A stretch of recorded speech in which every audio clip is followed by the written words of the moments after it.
बीड जिल्ह्यातील खडकातून प्रकट झालेली देवी तुम्हाला माहिती आहे का? रामकृष्ण हरी मित्रांनो, मी सानिका. आज मी आली आहे बीडचे ग्रामदैवत खंडेश्वरी देवीच्या मंदिरात.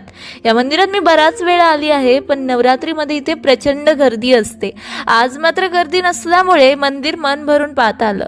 मंदिरात असलेले सोनेरी सिंह, लाल रंगात आलेलं मंदिर आणि वर पाहिलं तर चमचम करणारा सुंदर मंदिराचा घुमट मन जिंकून घेतो.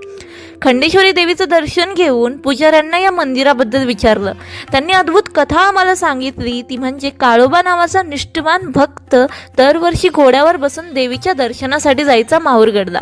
काळानुसार वय वाढलं आणि घोड्यावर बसणंही त्यांना अवघड जायला लागलं. शेवटचं दर्शन म्हणून ते देवीला म्हणाले, आई हे माझं शेवटचं दर्शन, यानंतर मी येऊ शकणार नाही. त्यावर देवी प्रसन्न झाली आणि म्हणाली, काळोबा तुला काय मागायचे ते माग.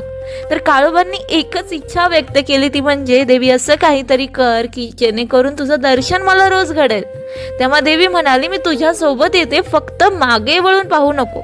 आणि इथे आल्यावर काळोबांनी देवी आली की नाही हे पाहण्यासाठी जस्ट मागे वळून पाहिलं आणि देवी खडकातून प्रकट झाली. तर मित्रांनो, या चमत्कारी मंदिराला नक्की भेट द्या. रामकृष्ण.